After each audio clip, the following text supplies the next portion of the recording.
É um pesadelo ser famoso hoje em dia. A imprensa segue todos os seus movimentos e registra todas as suas indiscrições. I did not have sexual relations with that woman. No passado, aqueles que nos governavam não tinham esse problema. Não precisavam se preocupar com fotógrafos ou jornalistas expondo seu comportamento lamentável e repugnante. Estavam a salvo das manchetes e colunas de fofocas. Isso até agora. Este programa dá à imprensa moderna a chance de limpar o pó que recobre os podres de algumas figuras históricas bastante famosas. Hoje saberemos mais sobre um rei louco, uma rainha maluca e um dos mais azarados monarcas da história. A vida privada dos poderosos, os monarcas europeus. Um assassinato misterioso, um escândalo real, rumores do bizarro comportamento de um rei louco. Este conto tem de tudo. E tudo isso aconteceu sem a indesejada intrusão dos jornalistas. Se bem que, se fosse hoje, eles teriam de fazer fila na corrida para contar o que realmente estava acontecendo. It's very hard now to know where you first find out about something. I mean, you could be in your car, you could be watching TV, you could be on the phone to a friend, you could be on your mobile, you could be on the internet. The newspaper is actually almost the last place where you find out the news for the first time. O enigma da morte de Ludwig. Como a imprensa teria adorado estar por perto na Bavária em junho de 1886. Foi nessa época, no terreno do Castelo de Berg, que o corpo de Ludwig II, rei da Bavária, foi descoberto. Até hoje, ninguém sabe como o rei morreu. Sobretudo porque nunca se fez uma autópsia. The royal family is very Catholic, so they don't believe in autopsies. And to this day, the coffin of King Ludwig is guarded by the Google Manor. This is a King Ludwig fan club. They're a bit dressed like the Ku Klux Klan, but of course there's no other similarity. And they're very protective of him, and they don't want anyone near the coffin. So we don't know. As circunstâncias que cercam a morte do rei levantam ainda mais suspeitas porque ele havia sido deposto em um golpe dramático apenas alguns dias antes. Além disso, os inimigos políticos do rei haviam declarado que ele era louco e o aprisionaram no Castelo de Berg sob guarda. Com ou sem imprensa, a misteriosa morte de Ludwig o transformou em uma figura glamurosa e heróica. Isso ainda acontece quando os famosos morrem jovens.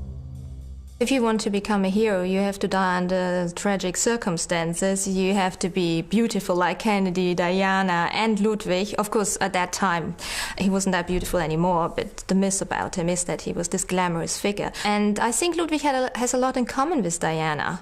I mean, they both went out at night. They went out incognito. They did charitable things. There are lots of myths about Ludwig II. Os problemas de Ludwig na maturidade tinham origem em sua difícil relação com os pais, que praticamente fingiam que ele não existia. Na verdade, a situação era tão ruim entre Ludwig e a mãe que depois que ele se tornou rei, em março de 1864, passou a se referir a ela como a viúva de meu predecessor. A vida devia ser de fato muito confusa para o pobre Ludwig. Ele havia sido quase que completamente ignorado pelos pais. Mesmo assim, como rei, cercava-se de criados bajuladores que baixavam os olhos em sua presença e se dirigiam a ele como vossa realeza. Durante toda a vida, ele foi proibido de ter contato com qualquer pessoa que não fosse da aristocracia ou da família real. Mais velho, então, Ludwig desenvolveu um sentido de superioridade nada saudável. Era o bastante para virar a cabeça de um jovem, e de fato virou. His behavior was quite odd. Okay, he had these enormous outbursts. He was ordering servants around. He was hitting them. He had this brutal side to his character. I mean, that showed very early with his brother, for example. Poor Otto was gagged by him, and when he didn't show enough deference, he bossed him around. And okay, one could have said the man had quite a temper, but it wasn't just that. Ludwig é grande demais para as botas que usa? Surgiram sinais prematuros da fragilidade de seu estado mental.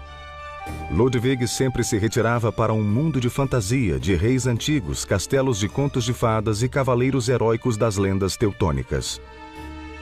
Tratava-se de um mundo em que ele, Ludwig, reinava sem ser desafiado e sem ser questionado. Ele era, para resumir, o sonho do caricaturista moderno.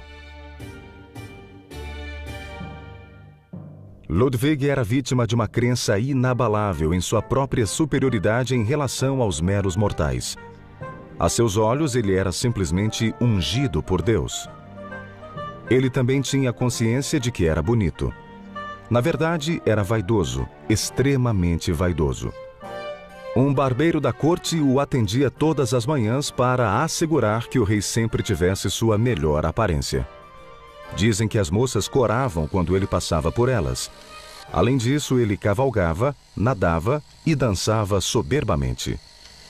O belo Ludwig, com suas ótimas qualidades sociais, seria o queridinho da mídia de hoje. No entanto, o exterior de Ludwig escondia uma ferida emocional que não podia ser tocada, e que aumentou para seu desespero quando ele percebeu que era homossexual. Então, o tormento e o sentimento de culpa foram acrescentados à sua sempre crescente lista de disfunções de personalidade. You have to remember, Bavaria is a Catholic country, and of course, to this day, people adore the king and don't want to know anything about his homosexuality. That's more or less mentioning it as treason for these Ludwig fans. And homosexuality was, of course, forbidden. So he could have gone to prison for it. There was a sort of gentleman's agreement that one didn't talk about it. And I think nobody would have testified against the king. A moderna sociedade europeia e uma mídia mais tolerante iriam provavelmente aceitar prontamente um rei homossexual, mas Ludwig teria se tornado um alvo muito tentador para a imprensa. I think his homosexuality couldn't have been swept under the carpet because he had affairs with so many people, and of course he wrote all these letters, and they were published in 2001, letters to one of his servants. This servant had to organize boys for him, and these letters are quite crude. I mean, we always have this fairy tale image of Ludwig II being such a delicate person, but in these letters, you know, he's comparing body parts, and it's not very romantic. Nos diários de Ludwig, há diversos registros de seus esforços para subjugar os sentidos, resistir a beijos sensuais e conquistar o mal. Seguidas vezes, ele jurou que nunca iria ceder. Mas, ao longo dos anos, uma sucessão de cavalariços, atores e jovens soldados provaram ser tentações grandes demais. Ainda assim, pelo menos não havia câmeras ou jornais sedentos por escândalos preocupando Ludwig.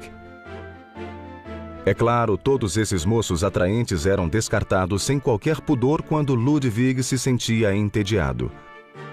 Mas a promiscuidade tem seu preço. E no caso de Ludwig, deu-lhe sífilis. O rei tentava negar sua sexualidade e fazer a coisa certa com o sexo oposto, mas suas relações com mulheres foram quase todas desastrosas. A exceção foi sua bela prima Elizabeth.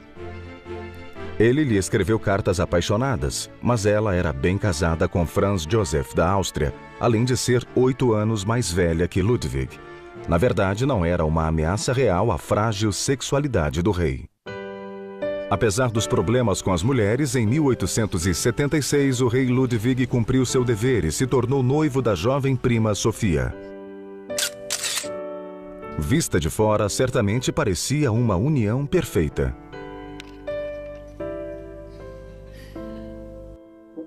Ludwig vai casar?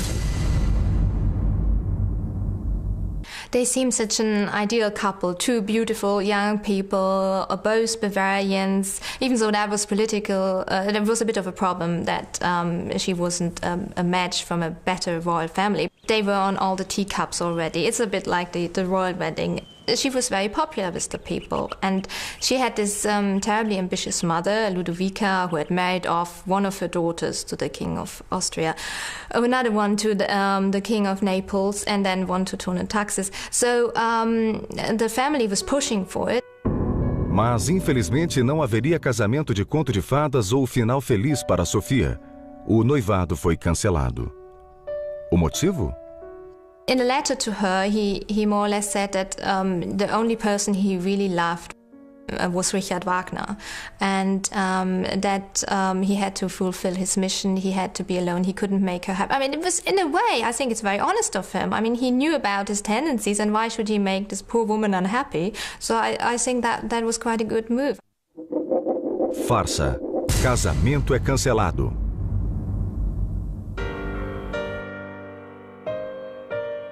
Então, Ludwig havia se apaixonado por Richard Wagner. Isso mesmo, o compositor.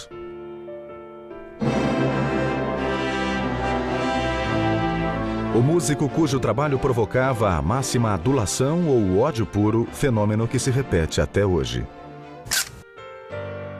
Na realidade, Ludwig se tornou o maior patrono de Wagner, um excelente arranjo para o compositor que seguia alimentando o relacionamento por tudo o que o rei lhe proporcionava. E era bastante, no fim das contas, quase 1 milhão de guldens.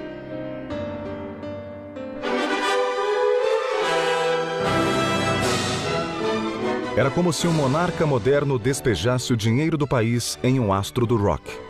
É difícil acreditar que Ludwig conseguiria se safar dessa se estivesse sob o escrutínio da mídia moderna.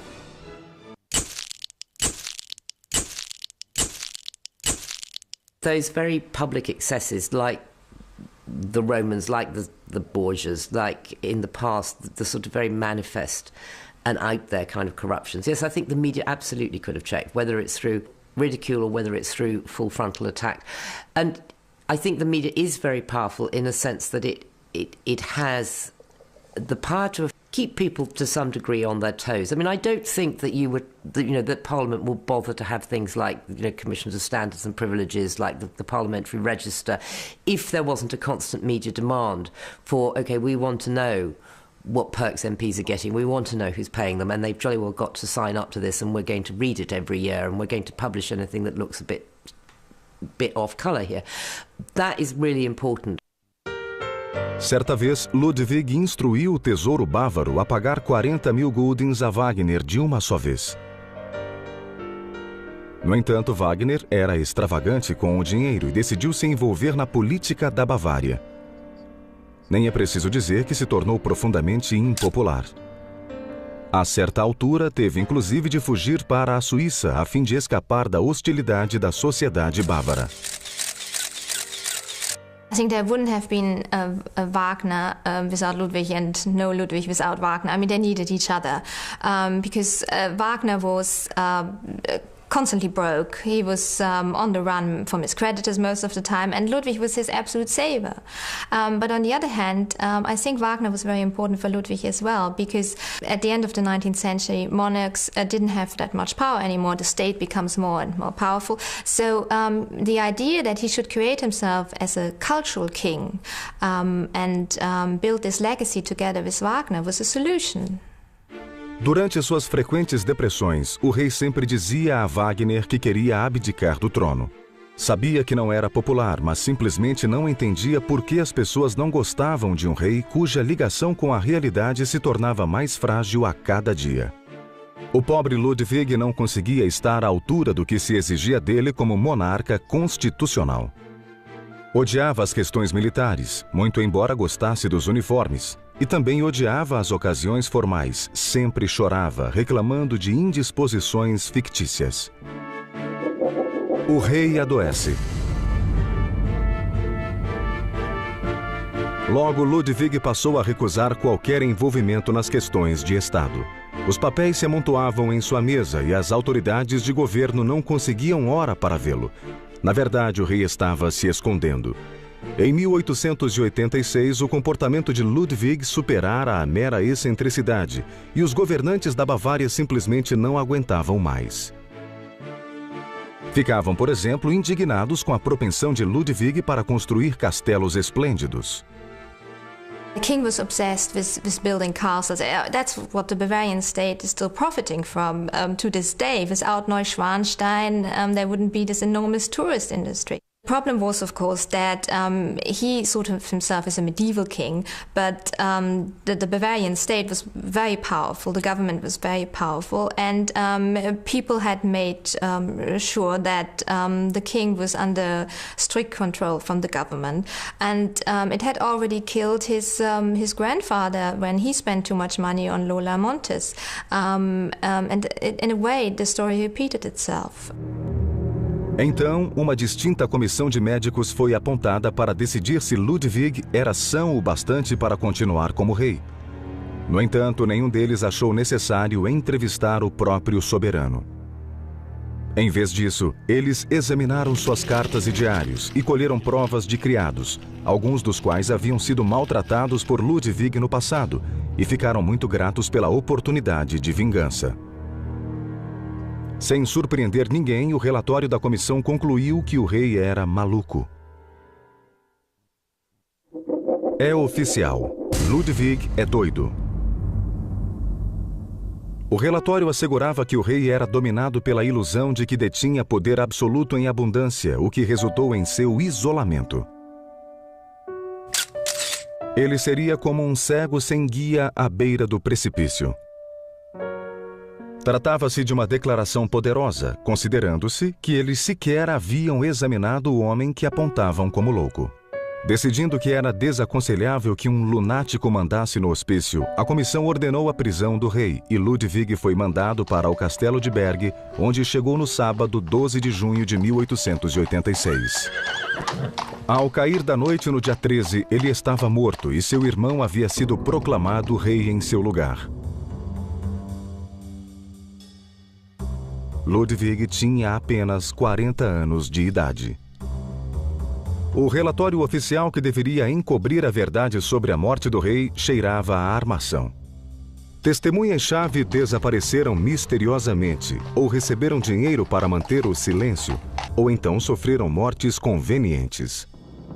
De alguma forma, todos se safaram. Em parte porque não havia nada parecido com a imprensa moderna para fazer perguntas e forçá-los a prestar contas. Um grande contraste com a mídia de hoje. Basta perguntar a certos ex-presidentes dos Estados Unidos. Queima de arquivo na morte do rei? I mean, the media, don't forget, got Nixon, and you could apply that, I think, probably to figures in history who have done equal things. I mean, Nixon was a criminal, and they got him on criminality, and they got him through dogged sleuth and investigation and hard, sheer bloody-minded persistence. And I find that very satisfying, that he was brought down for what seems to me the right reasons. Enquanto estava vivo, sempre existia o perigo de Ludwig se tornar a figura central de um sentimento antigovernista. Esse perigo, pelo menos, desaparecia com sua morte. Mas será que Ludwig foi apenas um fantasista excêntrico, um nobre absurdo e desimportante que viveu em tempos nada românticos? Well, he was very useful for Bismarck to form the German Reich. In that way, he was instrumental, and of course he was paid by Bismarck for this, and he needed the money for his castles. But apart from that, politically he was not very important, and it's a cultural king that he's remembered. Seja qual for a verdade, o culto Ludwig sempre será lembrado como o Rei Louco da Bavária.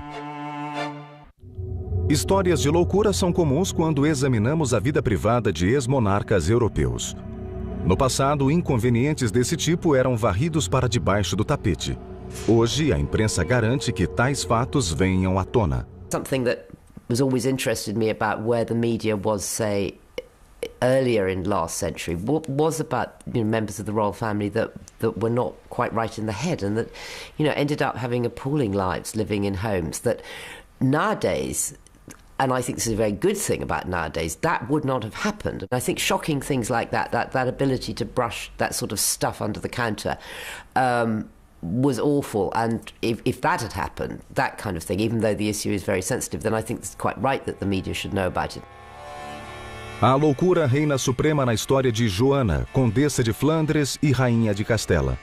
No seu caso, uma política de casamentos consanguíneos e uma espetacular instabilidade mental natural se combinaram para lhe dar fama como Joana, a Louca.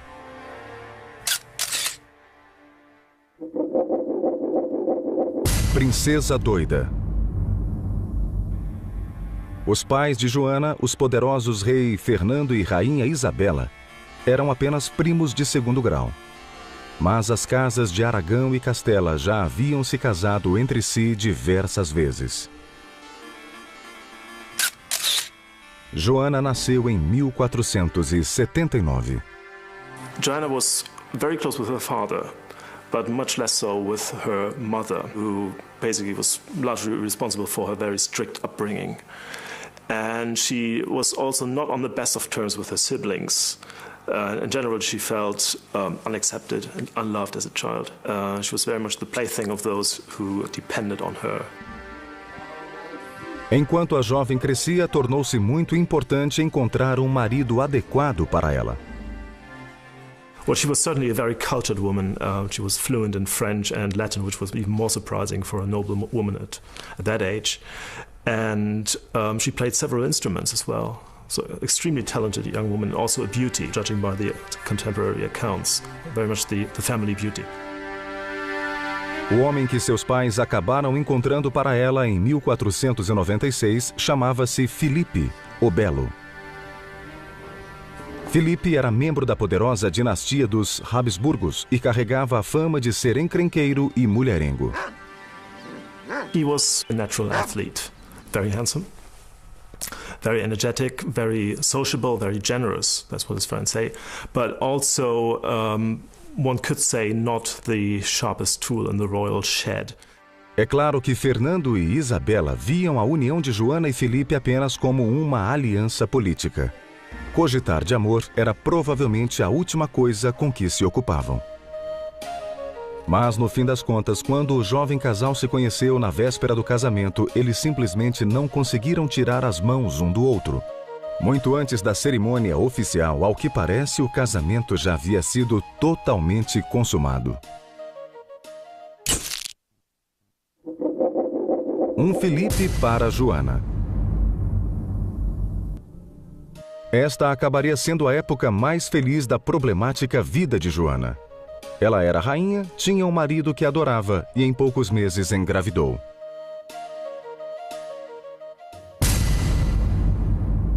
Mas então as coisas começaram a dar errado.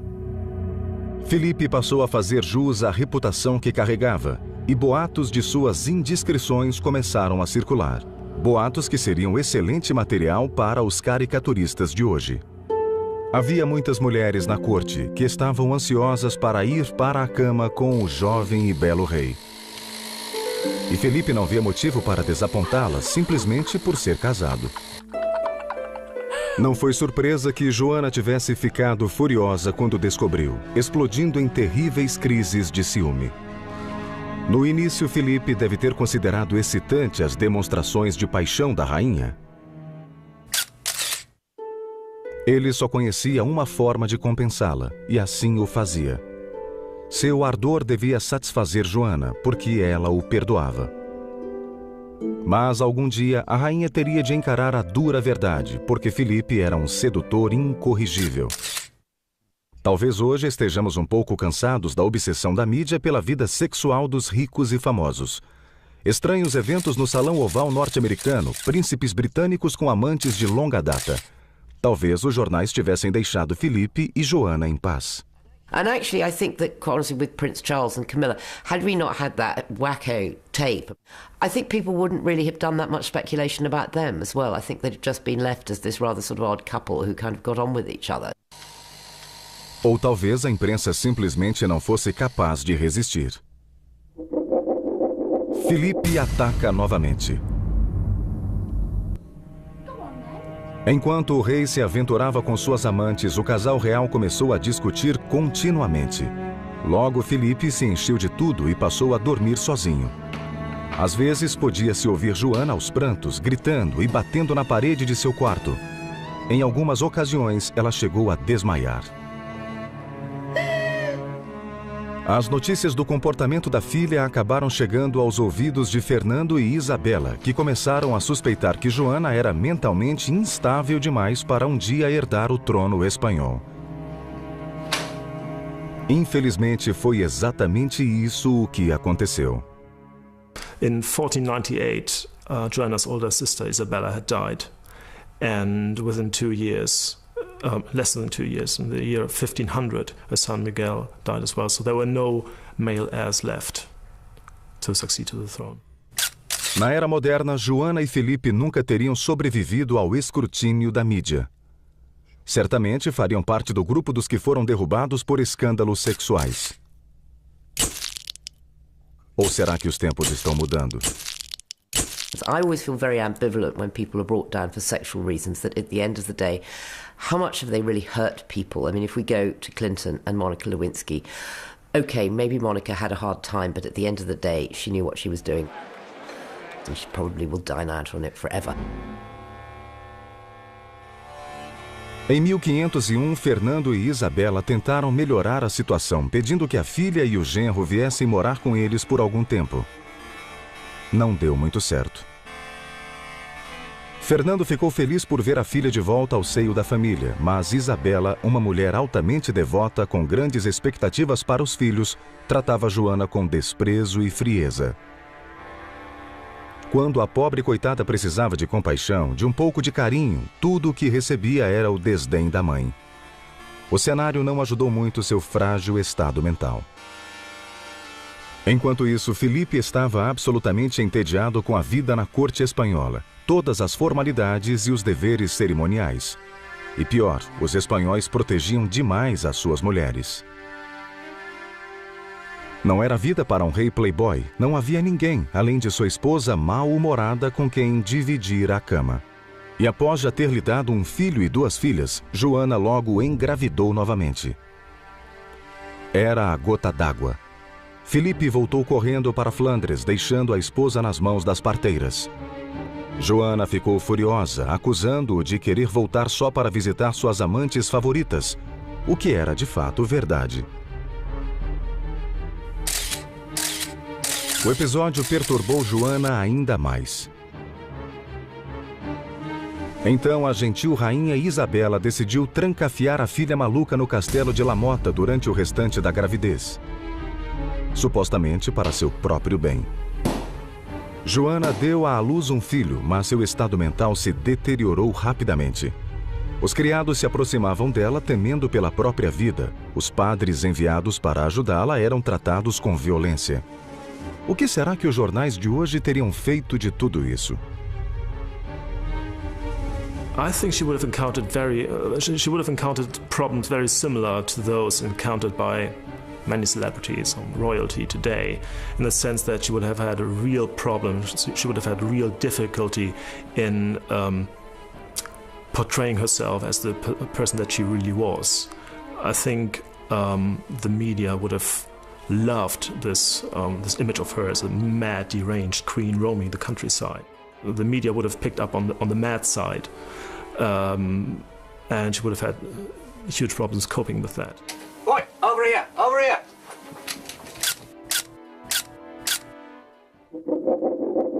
A louca Joana fica ainda mais maluca.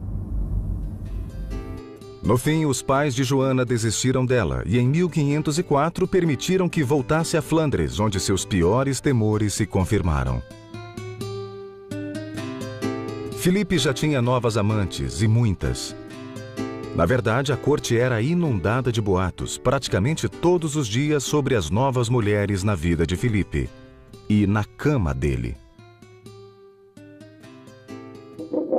Como é que ele consegue? Então não era surpresa que as brigas entre Felipe e Joana tivessem recomeçado. De alguma forma, Joana sempre acabava perdoando-o, apesar de seu lado mulherengo. I wouldn't even say love-hate relationship. It was more like a love versus indifference relationship. She clearly loved him very much. She fell in love with him the moment she met him in Antwerp. It turned out that it was very much a case of unrequited love. She was useful to him, obviously. They went through these patches of extreme hostility and even physical, like fist fights, and then patched things up again and fell out of love again. Em novembro de 1504, a rainha Isabela morreu. E Joana se tornou a soberana dos reinos espanhóis, muito embora todos concordassem que ela não era capaz de governar. Então, Filipe foi chamado para ocupar o lugar de Joana, dividindo o poder com o rei Fernando. Mas em setembro de 1506, Filipe de repente contraiu uma febre.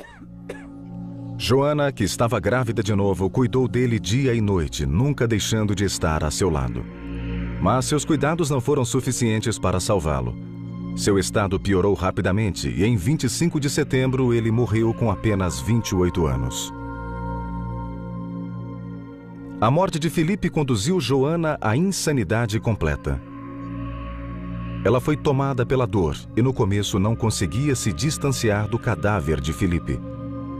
A rainha louca o visitava todas as noites e se jogava aos prantos sobre o corpo. Quando Joana enfim suportou a dor de mandar o corpo do marido para ser enterrado em Granada, já tinham se passado 3 meses desde a morte. Quem sabe o que a pobre mulher enlouquecida imaginava ver quando olhava para o rosto de Filipe? Quem sabe o que ela sentia ao tocar o conteúdo do caixão? Joana não era capaz de ficar longe de Catarina, a filha que ela deu à luz após a morte de Filipe. Mas não se tratava de um laço maternal natural. Acontecia porque Joana acreditava que Filipe se comunicava com ela pelo balbuciar do bebê. Gugu Dadá ou Rainha Gagá? No fim, Fernando decidiu que já era o bastante e ordenou que sua filha fosse detida no castelo de Tordesilhas. What we do know for sure is that there was this myth of her being mad, and that was a very convenient myth to be used by those whose own power depended on her being in prison. So she was emotional, yes, and she was maybe even hysterical, but whether she was clinically mad for a long, extended period of time is very, very uncertain. Em um cruel capítulo final de sua vida, o pesadelo solitário de Joana no castelo ainda se estendeu por mais 46 anos. Ela existia mais do que vivia, em um universo muito particular de profunda melancolia, completamente apartada do mundo exterior, distante do público e fora de si. Her son, who kept her in prison for over 30 years, was in correspondence with her guard, the guy who looked after her in jail. And if you look at their correspondence, there's not much in it that suggests that she was mad. I mean, being imprisoned in a windowless room for over 4 decades would be enough to make any of us, shall we say, a bit upset. Se o destino de Joana era sobreviver a anos de dor e loucura, ela deve certamente ter acreditado que um dia voltaria para os braços do belo marido que, apesar de tudo, ela amara tão profundamente. Em 12 de abril de 1555, sua longa espera acabou. Se a imprensa de tabloides estivesse por perto na Espanha do século XVII, teria de lidar com um príncipe que era uma catástrofe genética. Carlos II foi o último dos reis habsburgos espanhóis e ficou conhecido como El Hechizado, ou o Amaldiçoado. A crença popular era a de que apenas um feitiço poderia ter lançado tamanha infelicidade física sobre Carlos. Visual de mágica trágica. Mas não foi a magia negra e sim anos de casamentos consanguíneos a razão para Carlos não ter a beleza de um astro de cinema. Just like that, yeah. Yeah, I like that. Como os caricaturistas de hoje, por exemplo, o retratariam? We know for a fact that he was physically disabled, mentally retarded. He had a huge tongue, which made it very difficult for him to speak. So somebody who from day one never really had a chance to develop physically or psychologically into a balanced human being. A imprensa não saberia o que fazer de um homem que simplesmente nasceu todo desfigurado. Either the royal family would make it very easy on themselves and they would have hidden him from the media completely. Or the media, in a very ironic sense, would have been very lenient in the sense that despite all the vicious attacks that one can sometimes read in the media today or hear about in the media today, they would have stopped short of picking on a severely disabled and retarded person. O pai de Carlos, o rei Felipe IV, já tinha 44 anos quando se casou com Mariana de Áustria, em 1649. Com apenas 15 anos, a rainha estava em uma boa idade para dar à luz naquela época. Ela era também sobrinha de Felipe. Naturalmente, ele não deixou que isso o detivesse e o casal teve 5 filhos. Mas o único que sobreviveu à infância foi Carlos, que nasceu em novembro de 1661, para a grande alegria do povo espanhol. Um bebê real. Que felicidade! Infelizmente, o velho rei viveu por apenas mais 4 anos, e quando ele morreu, Mariana foi nomeada regente até que o fraco e doente Carlos chegasse aos 14 anos e pudesse assumir o império. A imprensa de hoje, que gosta tanto de acompanhar o crescimento de pessoas poderosas, viveria certamente um frenesi. It's quite obvious that her husband did not really trust her to run this huge and complex empire that Spain was developing into at the time. She was certainly a formidable woman, but also politically very inexperienced. Nos termos do testamento de Filipe, Mariana deveria dividir o poder com uma junta de governo composta de nobres e representantes da igreja. Mas ela achou que isso não daria certo. Então promoveu o amigo Nithard, um jesuíta austríaco que também era seu confessor, à posição de inquisidor-geral. Na realidade, ele se tornou o primeiro-ministro dela. He was a friend and a confidant. They had known each other for many years, and he moved to the Spanish court with her from Vienna. So he was by her side from day one, which made him very valuable to her. Os jornais de hoje não dariam sossego a ela. Será que uma imprensa livre e poderosa teria feito a diferença? Yes is the answer. I think that when you have a media that is as powerful as it is today, and that power derives from money, essentially, that newspapers make money and therefore newspapers have a freedom to do and say what they want regardless of what people say and do to them, more or less. I mean, they have a lot of freedom. Without a doubt, I mean, the media has been able to affect huge changes to what has happened, and it's made people, it's broken people. Mas não havia imprensa para mudar as coisas e os nobres espanhóis ficaram muito insatisfeitos. O arrogante Nithard não era um sujeito popular. Tratava-se certamente de um clérigo hábil, mas por ser estrangeiro e inexperiente na política, ele não tinha as qualidades que a nobreza procurava. Os inimigos de Nithard também sugeriam que havia algo mais em sua relação com Mariana. Todos esses fatores o tornavam muito vulnerável a tramas políticas. E, de fato, não demorou para que os interessados começassem a tramar contra ele. A caça de Nithard. As tramas se concentravam em torno de Dom João José, João de Áustria, que, como filho ilegítimo do rei Filipe, era meio-irmão de Carlos. Don Juan was the illegitimate child of Philip IV and the actress Maria Calderón. And he was lucky enough to be recognized as an illegitimate child by his father. Otherwise, things would have been much more difficult for him. So his father lavished offices on him and he had a regular income. But at the same time, he was excluded from his father's will. So politically, he was basically an outcast, I would say. And throughout his life, he was always very aware of his second-class status at court. He was never fully accepted into the royal family. That made him a very ambitious and potentially very dangerous man. 1668 and 1669, he started a vicious propaganda campaign against Neidhart from Aragon, where he was staying at the time. But really, problems started much earlier. He never really got on with Neidhart, and he never trusted him. So the stage was set for a disaster from day one. And then in early 1669, he made his move against Neidhart with a couple of hundred mercenaries.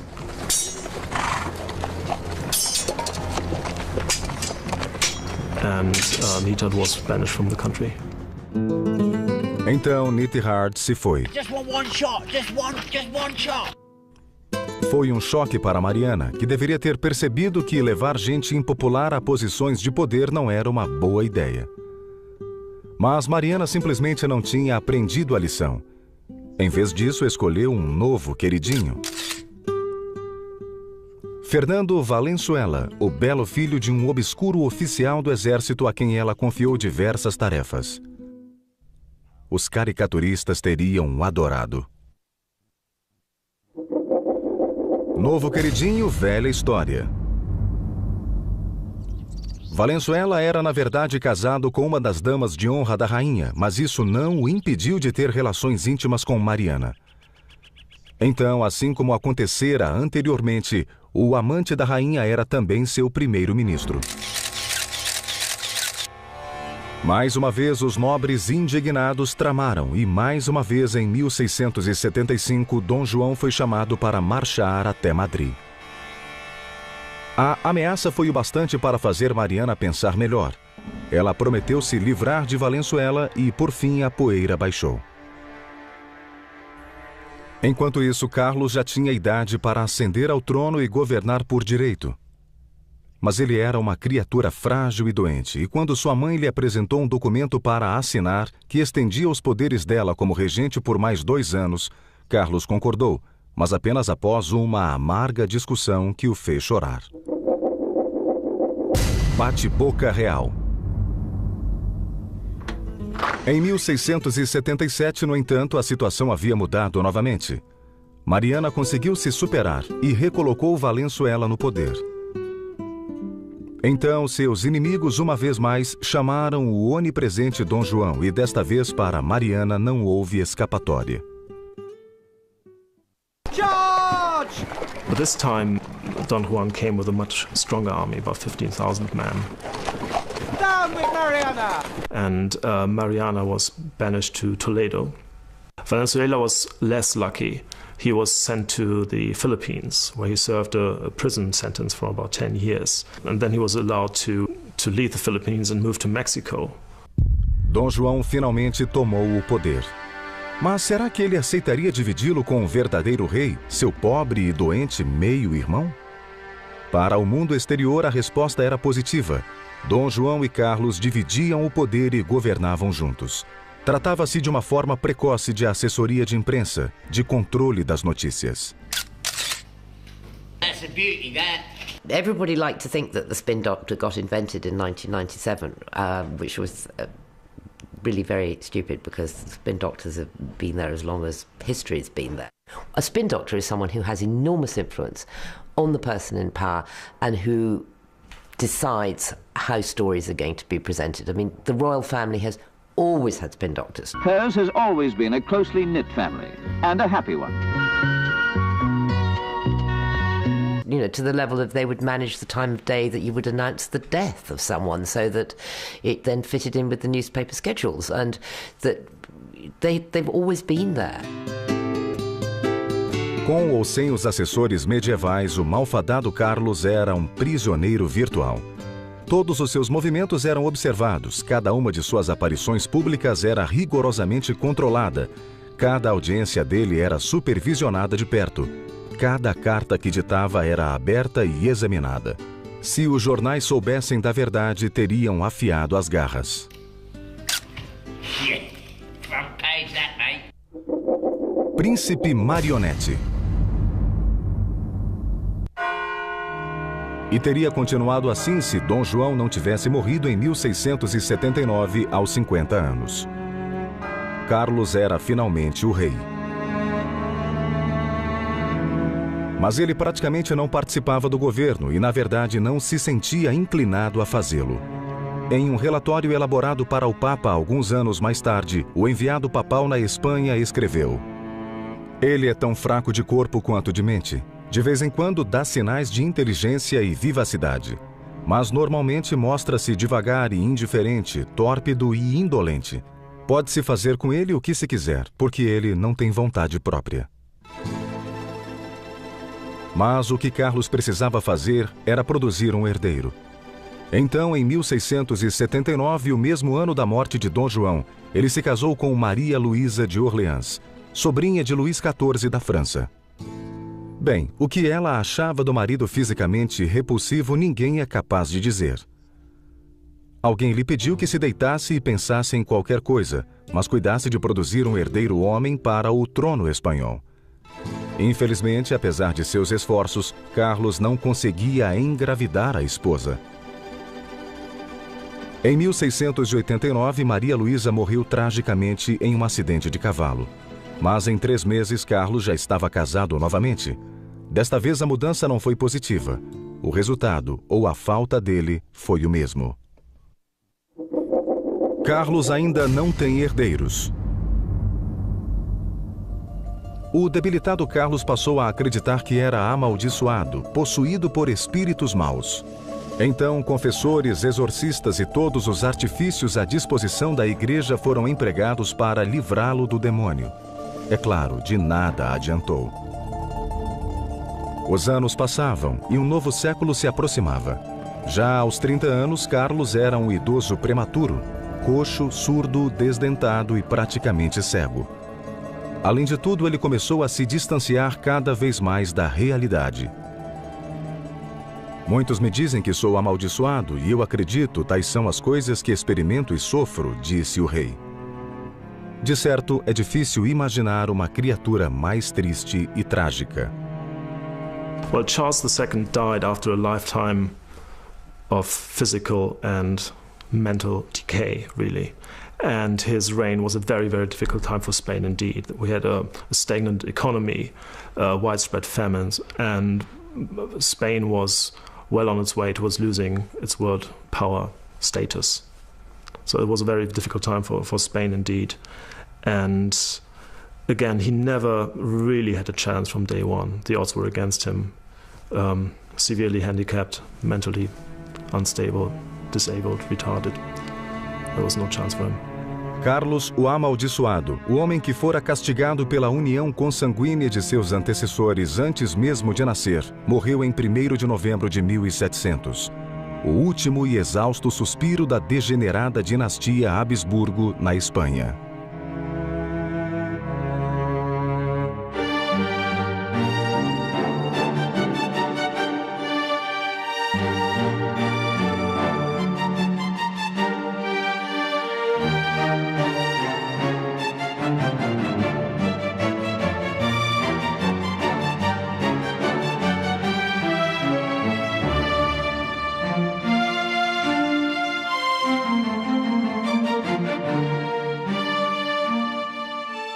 Por Deus. Ele também tinha consciência de que era bonito. Na verdade, era vaidoso, extremamente vaidoso. Um barbeiro da corte o atendia todas as manhãs para assegurar que o rei sempre tivesse sua melhor aparência. Dizem que as moças coravam quando ele passava por elas. Além disso, ele cavalgava, nadava e dançava soberbamente. O belo Ludwig, com suas ótimas qualidades sociais, seria o queridinho da mídia de hoje. No entanto, o exterior de Ludwig escondia uma ferida emocional que não podia ser tocada, e que aumentou para seu desespero quando ele percebeu que era homossexual. Então, o tormento e o sentimento de culpa foram acrescentados à sua sempre crescente lista de disfunções de personalidade. You have to remember, Bavaria is a Catholic country, and of course, to this day, people adore the king and don't want to know anything about his homosexuality. That's more or less mentioning it as treason for these Ludwig fans. And homosexuality was, of course, forbidden. So he could have gone to prison for it. There was a sort of gentleman's agreement that one didn't talk about it. And I think nobody would have testified against the king. A moderna sociedade europeia e uma mídia mais tolerante iriam provavelmente aceitar prontamente um rei homossexual, mas Ludwig teria se tornado um alvo muito tentador para a imprensa. I think his homosexuality couldn't have been swept under the carpet because he had affairs with so many people, and of course he wrote all these letters, and they were published in 2001, letters to one of his servants. The servant had to organize boys for him, and these letters are quite crude. I mean, we always have this fairy tale image of Ludwig II being such a delicate person, but in these letters, you know, he's comparing body parts, and it's not very romantic. Nos diários de Ludwig, há diversos registros de seus esforços para subjugar os sentidos, resistir a beijos sensuais e conquistar o mal. Seguidas vezes, ele jurou que nunca iria ceder.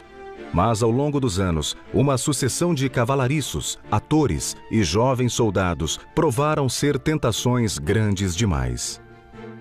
Ainda assim, pelo menos não havia câmeras ou jornais sedentos por escândalos preocupando Ludwig. É claro, todos esses moços atraentes eram descartados sem qualquer pudor quando Ludwig se sentia entediado. Mas a promiscuidade tem seu preço. E no caso de Ludwig, deu-lhe sífilis. I think the media would have loved this image of her as a mad, deranged queen roaming the countryside. The media would have picked up on the mad side, and she would have had huge problems coping with that. Oi, over here, over here!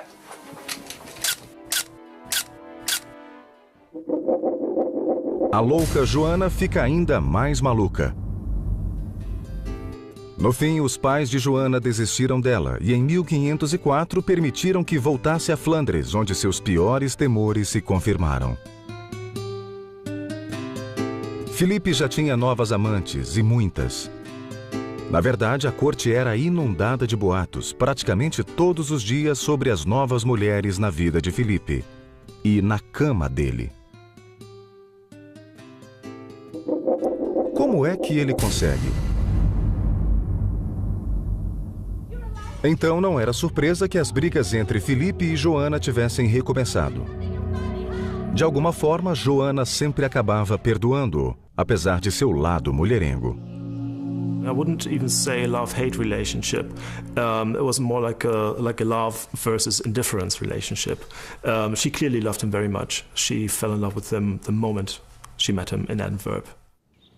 It turned out that it was very much a case of unrequited love. She was useful to him, obviously. They went through these patches of extreme hostility and even physical, like fist fights, and then patched things up again and fell out of love again. Em novembro de 1504, a rainha Isabela morreu. E Joana se tornou a soberana dos reinos espanhóis, muito embora todos concordassem que ela não era capaz de governar. Então, Filipe foi chamado para ocupar o lugar de Joana, dividindo o poder com o rei Fernando. Mas em setembro de 1506, Filipe de repente contraiu uma febre.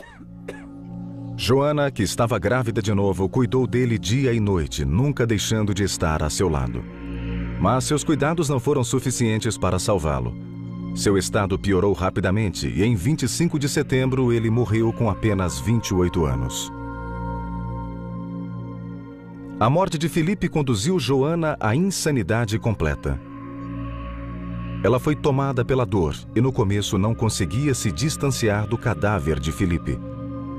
A rainha louca o visitava todas as noites e se jogava aos prantos sobre o corpo. Quando Joana enfim suportou a dor de mandar o corpo do marido para ser enterrado em Granada, já tinham se passado 3 meses desde a morte. Quem sabe o que a pobre mulher enlouquecida imaginava ver quando olhava para o rosto de Filipe? Quem sabe o que ela sentia ao tocar o conteúdo fazê-lo? Em um relatório elaborado para o Papa alguns anos mais tarde, o enviado papal na Espanha escreveu: "Ele é tão fraco de corpo quanto de mente. De vez em quando dá sinais de inteligência e vivacidade, mas normalmente mostra-se devagar e indiferente, tórpido e indolente. Pode-se fazer com ele o que se quiser, porque ele não tem vontade própria. Mas o que Carlos precisava fazer era produzir um herdeiro. Então, em 1679, o mesmo ano da morte de Dom João, ele se casou com Maria Luísa de Orleans, sobrinha de Luís XIV da França. Bem, o que ela achava do marido fisicamente repulsivo ninguém é capaz de dizer. Alguém lhe pediu que se deitasse e pensasse em qualquer coisa, mas cuidasse de produzir um herdeiro homem para o trono espanhol. Infelizmente, apesar de seus esforços, Carlos não conseguia engravidar a esposa. Em 1689, Maria Luísa morreu tragicamente em um acidente de cavalo. Mas em 3 meses, Carlos já estava casado novamente. Desta vez, a mudança não foi positiva. O resultado, ou a falta dele, foi o mesmo. Carlos ainda não tem herdeiros. O debilitado Carlos passou a acreditar que era amaldiçoado, possuído por espíritos maus. Então, confessores, exorcistas e todos os artifícios à disposição da igreja foram empregados para livrá-lo do demônio. É claro, de nada adiantou. Os anos passavam e um novo século se aproximava. Já aos 30 anos, Carlos era um idoso prematuro, coxo, surdo, desdentado e praticamente cego. Além de tudo, ele começou a se distanciar cada vez mais da realidade. Muitos me dizem que sou amaldiçoado e eu acredito, tais são as coisas que experimento e sofro, disse o rei. De certo, é difícil imaginar uma criatura mais triste e trágica. Well, Charles II died after a lifetime of physical and mental decay, really. And his reign was a very, very difficult time for Spain indeed. We had a stagnant economy, widespread famines, and Spain was well on its way towards losing its world power status. So it was a very difficult time for Spain indeed. And again, he never really had a chance from day one. The odds were against him. Severely handicapped, mentally unstable, disabled, retarded. There was no chance for him. Carlos, o amaldiçoado, o homem que fora castigado pela união consanguínea de seus antecessores antes mesmo de nascer, morreu em 1º de novembro de 1700. O último e Joana, condessa de Flandres e rainha de Castela. No seu caso, uma política de casamentos consanguíneos e uma espetacular instabilidade mental natural se combinaram para lhe dar fama como Joana, a louca.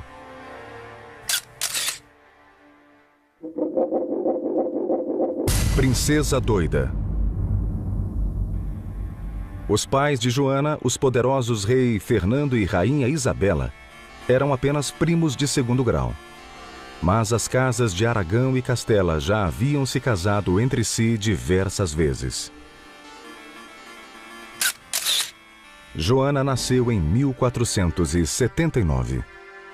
Joanna was very close with her father, but much less so with her mother, who basically was largely responsible for her very strict upbringing. And she was also not on the best of terms with her siblings. In general, she felt unaccepted and unloved as a child. She was very much the plaything of those who depended on her. Enquanto a jovem crescia, tornou-se muito importante encontrar um marido adequado para ela. Well, she was certainly a very cultured woman. She was fluent in French and Latin, which was even more surprising for a noble woman at that age. And she played several instruments as well. So, extremely talented young woman, also a beauty, judging by the contemporary accounts. Very much the family beauty. O homem que seus pais acabaram encontrando para ela em 1496 chamava-se Filipe, o Belo. Filipe era membro da poderosa dinastia dos Habsburgos e carregava a fama de ser encrenqueiro e mulherengo. He was a natural athlete, very handsome, very energetic, very sociable, very generous, that's what his friends say, but also, one could say, not the sharpest tool in the royal shed. É claro que Fernando e Isabela viam a união de Joana e Filipe apenas como uma aliança política. Cogitar de amor era provavelmente a última coisa com que se ocupavam. Mas, no fim das contas, quando o jovem casal se conheceu na véspera do casamento, eles simplesmente não conseguiram tirar as mãos um do outro. Muito antes da cerimônia oficial, ao que parece, o casamento já havia sido totalmente consumado. Um Felipe para Joana. Esta acabaria sendo a época mais feliz da problemática vida de Joana. Ela era rainha, tinha um marido que adorava e em poucos meses engravidou.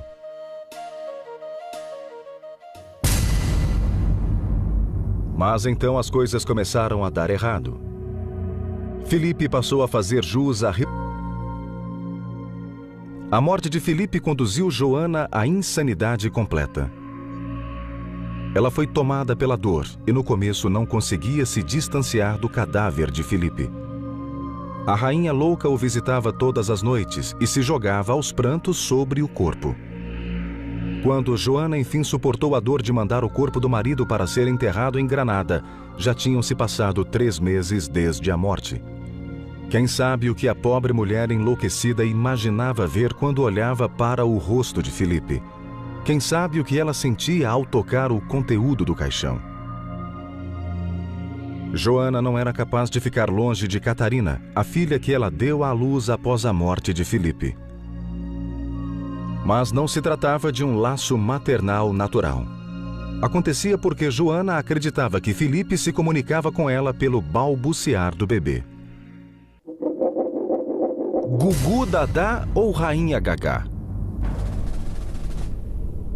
No fim, Fernando decidiu que já era o bastante e ordenou que sua filha fosse detida no castelo de Tordesilhas. What we do know for sure is that there was this myth of her being mad, and that was a very convenient myth to be used by those whose own power depended on her being in prison.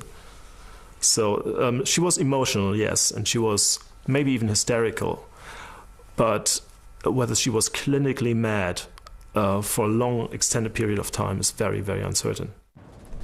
Em um cruel capítulo final de sua vida, o pesadelo solitário de Joana no castelo ainda se estendeu por mais 46 anos.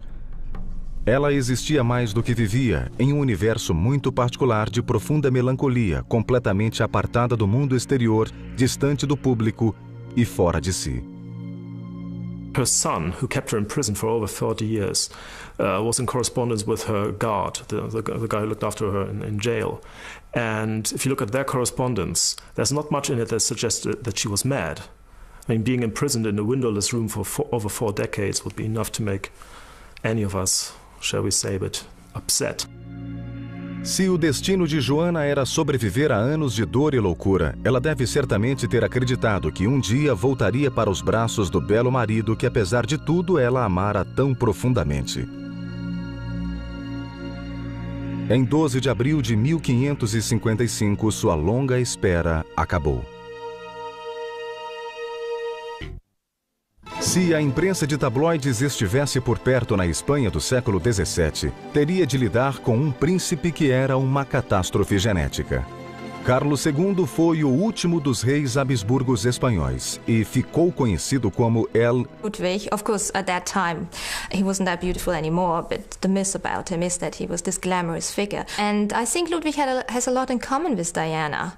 I mean, they both went out at night. They went out incognito. They did charitable things. There are lots of myths about Ludwig II. Os problemas de Ludwig na maturidade tinham origem em sua difícil relação com os pais, que praticamente fingiam que ele não existia. Na verdade, a situação era tão ruim entre Ludwig e a mãe que depois que ele se tornou rei, em março de 1864, passou a se referir a ela como a viúva de meu predecessor. A vida devia ser de fato muito confusa para o pobre Ludwig. Ele havia sido quase que completamente ignorado pelos pais.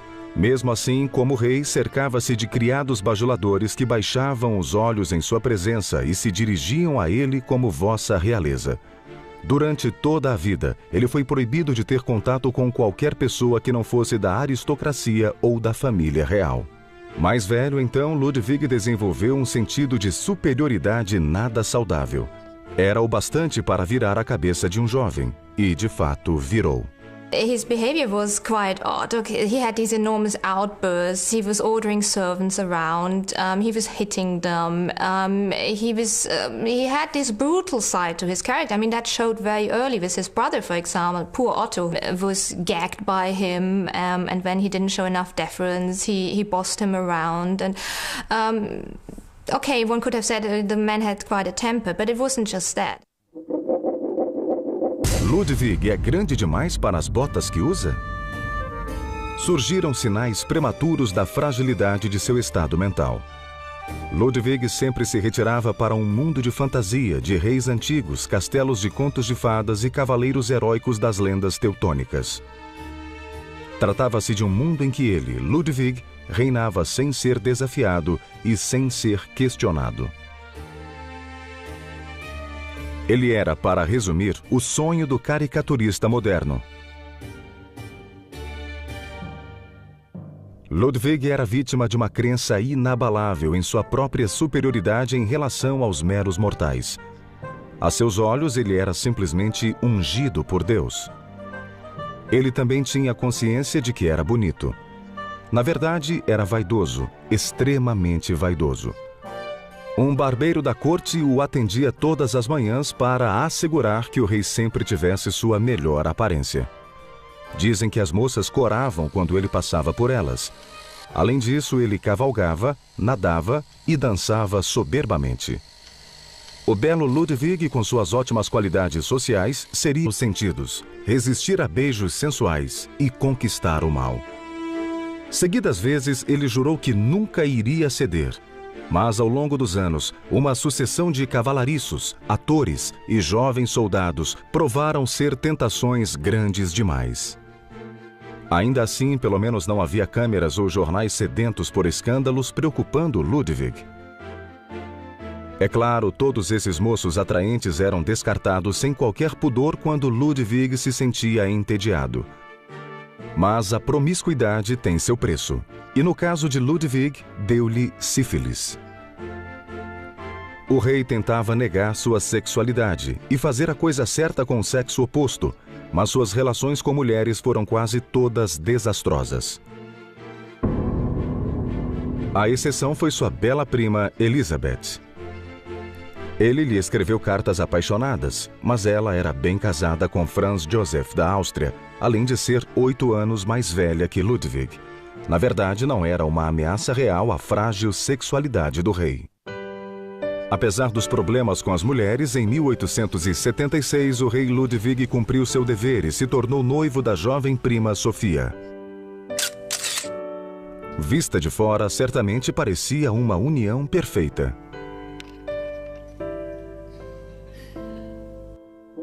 Ludwig vai casar?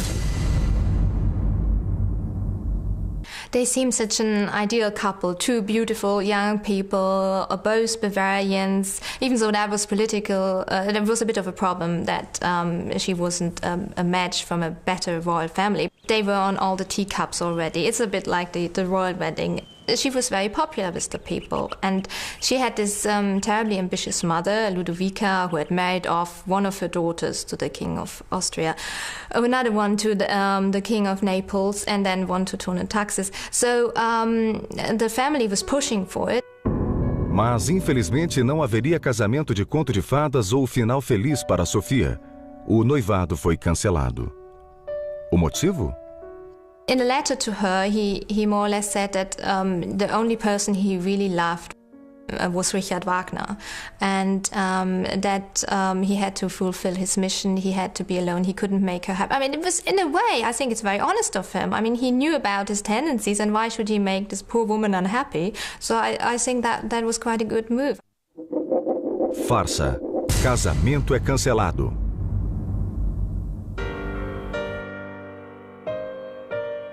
Então, Ludwig havia se apaixonado por Richard Wagner. Isso mesmo, o compositor.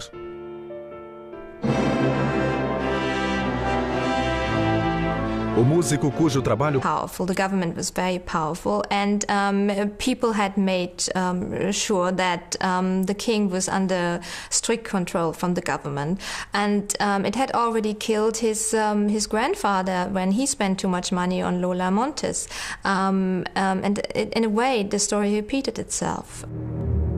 Então, uma distinta comissão de médicos foi apontada para decidir se Ludwig era são o bastante para continuar como rei. No entanto, nenhum deles achou necessário entrevistar o próprio soberano.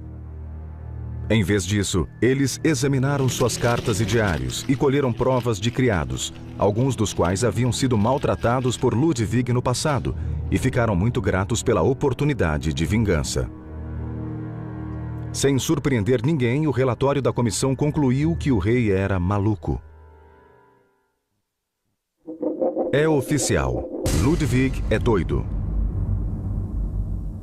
O relatório assegurava que o rei era dominado pela ilusão de que detinha poder absoluto em abundância, o que resultou em seu isolamento. Ele seria como um cego sem guia à beira do precipício. Tratava-se de uma declaração poderosa, considerando-se que eles sequer haviam examinado o homem que apontavam como louco. Decidindo que era desaconselhável que um lunático mandasse no hospício, a comissão ordenou a prisão do rei e Ludwig foi mandado para o castelo de Berg, onde chegou no sábado 12 de junho de 1886. Ao cair da noite no dia 13, ele estava morto e seu irmão havia sido proclamado rei em seu lugar.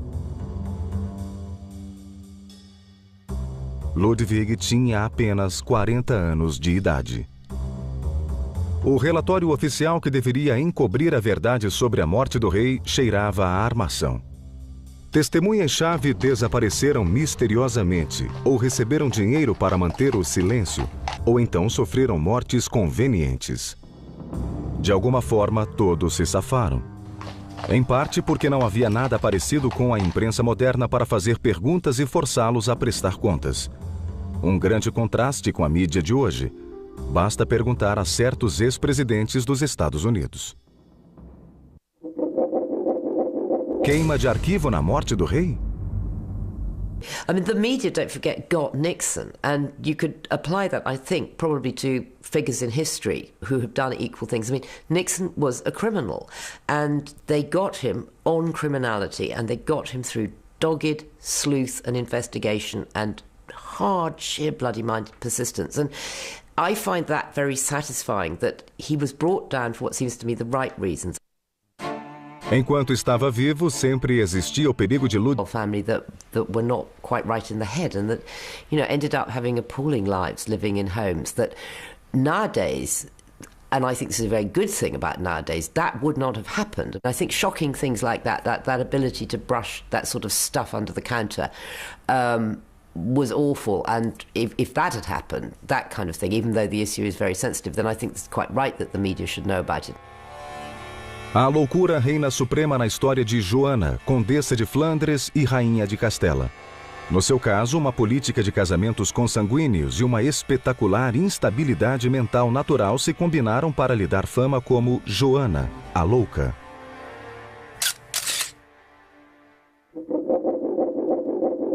Princesa doida. Os pais de Joana, os poderosos rei Fernando e rainha Isabela, eram apenas primos de segundo grau. Mas as casas de Aragão e Castela já haviam se casado entre si diversas vezes. Joana nasceu em 1479. Joanna was very close with her father, but much less so with her mother, who basically was largely responsible for her very strict upbringing. And she was also not on the best of terms with her siblings. In general, she felt unaccepted and unloved as a child. She was very much the plaything of those who depended on her. Enquanto a jovem crescia, tornou-se muito importante encontrar um marido adequado para ela. Well, she was certainly a very cultured woman. She was fluent in French and Latin, which was even more surprising for a noble woman at that age. And she played several instruments as well. So extremely talented young woman, also a beauty, judging by the contemporary accounts, very much the family beauty. O homem que seus pais acabaram encontrando para ela em 1496 chamava-se Filipe, o Belo. Filipe era membro da poderosa dinastia dos Habsburgos e carregava a fama de ser encrenqueiro e mulherengo. He was a natural athlete, very handsome, very energetic, very sociable, very generous, that's what his friends say, but also one could say not the sharpest tool in the royal shed. É claro que Fernando e Isabela viam a união de Joana e Filipe apenas como uma aliança política. Cogitar de amor era provavelmente a última coisa com que se ocupavam. Mas, no fim das contas, quando o jovem casal se conheceu na véspera do casamento, eles simplesmente não conseguiram tirar as mãos um do outro. Muito antes da cerimônia oficial, ao que parece, o casamento já havia sido totalmente consumado. O cenário não ajudou muito seu frágil estado mental. Enquanto isso, Filipe estava absolutamente entediado com a vida na corte espanhola, todas as formalidades e os deveres cerimoniais. E pior, os espanhóis protegiam demais as suas mulheres. Não era vida para um rei playboy, não havia ninguém, além de sua esposa mal-humorada com quem dividir a cama. E após já ter lhe dado um filho e 2 filhas, Joana logo engravidou novamente. Era a gota d'água. Filipe voltou correndo para Flandres, deixando a esposa nas mãos das parteiras. Joana ficou furiosa, acusando-o de querer voltar só para visitar suas amantes favoritas, o que era de fato verdade. O episódio perturbou Joana ainda mais. Então a gentil rainha Isabela decidiu trancafiar a filha maluca no castelo de La Motta durante o restante da gravidez. Supostamente para seu próprio bem. Joana deu à luz um filho, mas seu estado mental se deteriorou rapidamente. Os criados se aproximavam dela temendo pela própria vida. Os padres enviados para ajudá-la eram tratados com violência. O que será que os jornais de hoje teriam feito de tudo isso? I think she would have encountered problems very similar to those encountered by many celebrities or royalty today, in the sense that she would have had a real problem, she would have had real difficulty in portraying herself as the person that she really was. I think the media would have loved this image of her as a mad, deranged queen roaming the countryside. The media would have picked up on the mad side, and she would have had huge problems coping with that. Oi, over here, over here!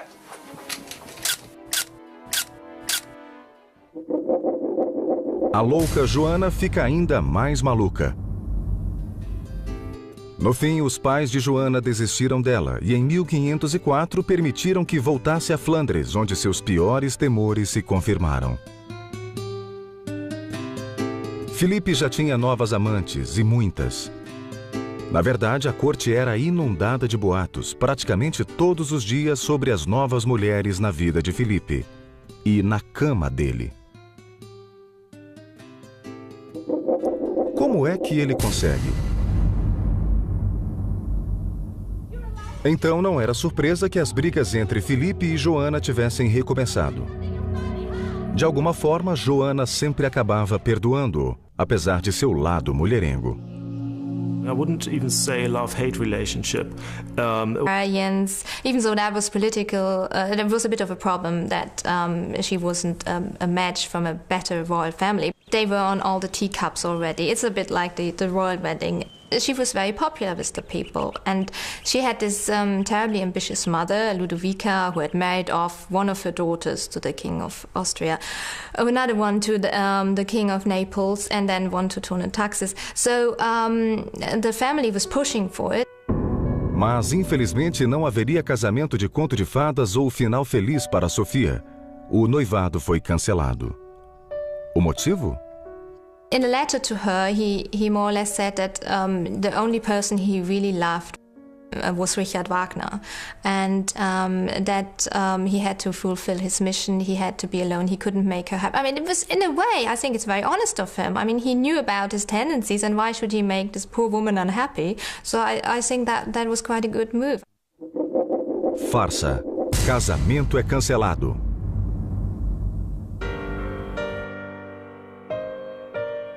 Então, Ludwig havia se apaixonado por Richard Wagner. Isso mesmo, o compositor.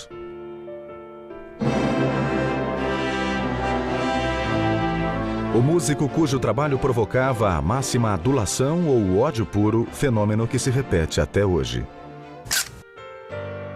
Na realidade, Ludwig se tornou o maior patrono de Wagner, um excelente arranjo para o compositor que seguia alimentando o relacionamento por tudo o que o rei lhe proporcionava. E era bastante, no fim das contas, quase 1 milhão de guldens.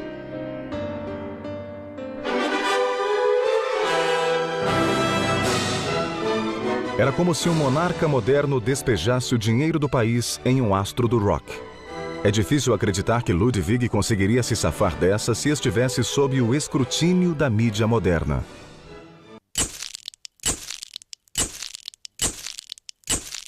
Those very public excesses, like the Romans, like the Borgias, like in the past, the sort of very manifest and out there kind of corruptions. Yes, I think the media absolutely could have checked, whether it's through ridicule or whether it's through full frontal attack.